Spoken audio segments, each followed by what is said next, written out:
McQuarrie, the same guy that wrote and directed Jack Reacher, a very underrated movie. I think it's an awesome movie, as well as writing stuff like Edge of Tomorrow, Valkyrie, and Jack the Giant Slayer. Mission Impossible 5 Rogue Nation is obviously the 5th installment in the Mission Impossible franchise. So Mission Impossible Rogue Nation is about Ethan Hunt and the team on the run when a group of these evil organizations known as the Rogue Nation are committed to go out there and destroy the IMF. So of course, going into Mission Impossible Rogue Nation, I was very excited to see this movie because, you know, I think the Mission Impossible franchise as a whole, it is really fun. Well, Mission Impossible 2, not really that, but the other films I actually think are a lot of fun. So now that I've seen Mission Impossible 5, what did I think? Wow! Wow, wow, wow, this movie is awesome. Mission Impossible 5 is one of the best movies to come out in the summertime, as well as one of the best to come out this year. It is an awesome, fun ride. It is clever, it is really action-packed, and it just delivers on what this franchise is all about. This is a movie that not only are you just so riveted and fascinated by the incredible stunts and the action sequences, but it's a very clever movie because it has such a very well-written storyline. Now, first of all, Tom Cruise. This guy is fucking nuts. Holy shit! The guy was on an airplane! He was on a fucking airplane! Do I need to say more? Holy shit, Tom! You are so crazy, but... oh, man, I respect you for that, but...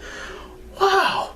How do you do it, Tom Cruise? How do you fucking do it? And then there's these other great action pieces, like there's a motorcycle chase scene that was so riveting and uses these POV shots that I really appreciated. This is the definition of what an action movie should be, and Mission Impossible 5 is really successful when it comes to the action pieces. Every single action in this movie is so incredibly well executed. I was so impressed throughout. I was never bored. You know, even when the movie had its down times, I was still never bored, because even when it was slowing down, when you were breathing from the action, I was still riveted by the storyline. When you can have me riveted by both the action sequences and the overall storytelling, that's when you know a movie is doing a really great job. Jeremy Renner, I thought he did a very great job in the movie. I'm so glad he came back.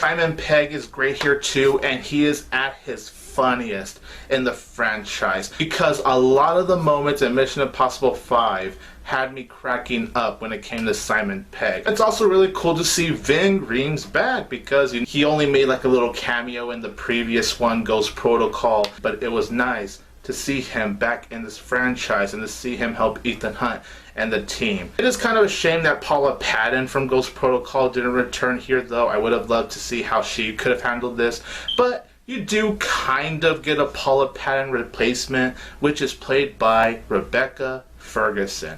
Wow. Talk about not only a pretty strong female character, but man, can this girl kick ass. She has the physicality of what you need to be a female badass. She definitely nailed it. It's very well directed by Christopher McQuarrie. You know, I've already said what I need to say about the action scenes, but every shot, it looks great. And like I said, he would use some of these POV shots to make you immersed into the world, and I thought that was very smart on his part to really do that. And the movie in general just has incredible execution to make the scenes in the movie flow very well. And like I said, I was just never bored once. It's a very well-paced movie.